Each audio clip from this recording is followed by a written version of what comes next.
নমস্কার বন্ধুরা, তোমাদের কাছে চিকেনের আজকে একটা ভিন্ন স্বাদের রেসিপি নিয়ে চলে এসেছি, চিকেন আফগানি।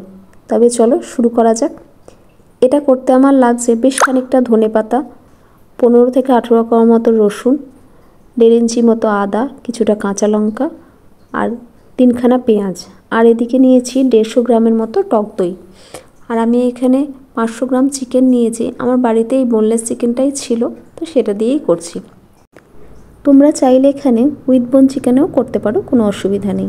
এবারে মিক্সির জারে যেগুলো কেটে রেখেছিলাম, ধনেপাতা, রসুন, আদা, কাঁচা লঙ্কা আর পেঁয়াজ, সবগুলো দিয়ে একটা মিহি পেস্ট বানিয়ে নিতে হবে।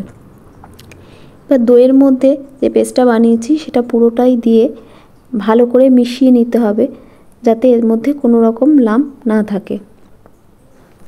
এরপরে এর মধ্যে আমরা কিছু গুঁড়ো মশলা অ্যাড করছি।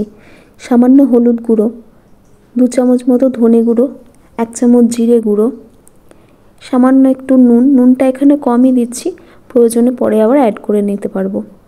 সামান্য একটু চিনি, 1.5 চামচ মতো কাশ্মীরি মির্চা, গরম মশলা 1/2 চামচ আর 1/2 চামচ মতো গোলমরিচ এর মধ্যে অ্যাড করে নেব। এবারে দইয়ের সাথে সমস্ত মশলাগুলোকে একটু সময় নিয়ে ভালো করে ফেটিয়ে নিতে হবে। দেখে বুঝতেই পারছো আমার মশলাটা ভালো করে ফেটানো হয়ে গেছে।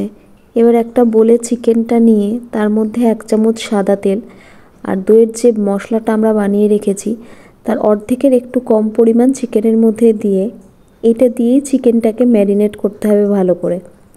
আমি এই ম্যারিনেট করা চিকেনটা আধ ঘন্টা মতো রেস্টে রেখেছিলাম। আধ ঘন্টা পরে ফিরে এলাম। এবার গ্যাসে ফ্রাইং প্যান বসিয়ে তাতে 2 চামচ ঘি এবং 1 চামচ মতো সাদা তেল অ্যাড করব। এখানে একটা কথা বলে রাখি, এই রান্নাটায় কিন্তু অবশ্যই ঘিটা অ্যাড করতে হবে। এবারে তেলটা গরম হয়ে গেলে যে ম্যারিনেট করা চিকেনগুলো ছিল সেগুলো এর মধ্যে দিয়ে একটু হাই হিটে ফ্রাই করতে হবে। ততক্ষণ অবধি ফ্রাই করবে যতক্ষণে না দেখবে এর মধ্যে একটা সুন্দর স্পট আসছে।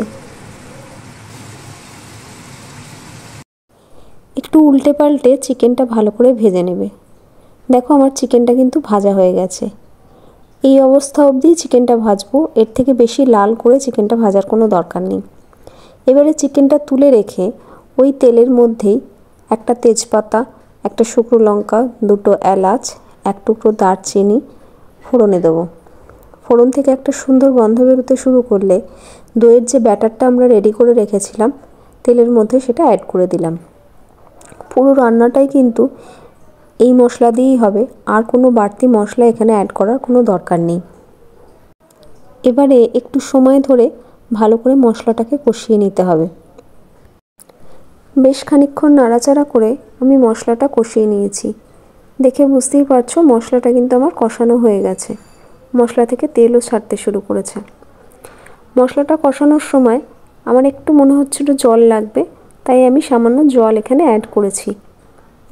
মশলাটা কষানো হয়ে গেলে আমি কিছুটা কাসুরি মেথি ড্রাই রোস্ট করে রেখেছিলাম, এবার সেটা অ্যাড করে দিচ্ছি। কাসুরি মেথিটাও ভালো করে মশলার সাথে নাড়াচাড়া করে নিতে হবে। এরপরে আমি কিছু কাজু বাদাম ছোটো ছোটো টুকরো করে কেটে রেখেছিলাম, সেটা অ্যাড করব। কাজু বাদামটা অবশ্যই কিন্তু এখানে অপশনাল, তোমরা চাইলে এটা স্কিপও করতে পারো, কোনো অসুবিধা নেই। কাজু বাদাম আর কাসুরি মেথিটা ভালো করে মশলার সাথে মিশিয়ে নিলেই আমার কিন্তু মশলাটা মোটামুটি রেডি হয়ে যাবে। এবারে যে চিকেনগুলো ফ্রাই করে রেখেছিলাম চিকেনগুলো এর মধ্যে অ্যাড করে দেবো। চিকেনগুলো অ্যাড করা হয়ে গেলে মশলার সাথে চিকেনগুলোকে ভালো করে নাড়াচাড়া করে খানিকক্ষণ কষিয়ে নিতে হবে। যদিও চিকেনটা ফ্রাই করা আছে তো খুব বেশি সময় লাগবে না সেদ্ধ হতে। বেশ খানিকক্ষণ আমি মশলার সাথে চিকেনটাকে কষিয়ে নিয়েছি। এবার একটু গরম জল করে রেখেছিলাম সেটা অ্যাড করব। এখানে আমি খুব বেশি জল অ্যাড করছি না, তোমরাও তোমাদের প্রয়োজনীয় গ্রেভি অনুযায়ী জল অ্যাড করবে। এবারে এটাকে একটু ঢাকা দিয়ে 5-7 মিনিট সেদ্ধ হতে দেবো।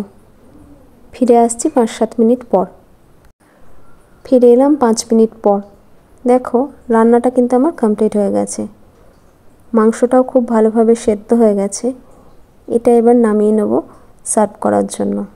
তোমরা অবশ্যই রেসিপিটা এইভাবে একবার ট্রাই করো এবং আমাকে কমেন্ট করে জানিও কেমন লাগলো। এই রেসিপিটা ভাতের থেকেও আমার মনে হয় বেশি রুটি, পরোটা, নান এইসবের সাথে ভালো যাবে। তোমরা জানিও কিসের সাথে তোমাদের বেশি ভালো লাগছে। টাটা।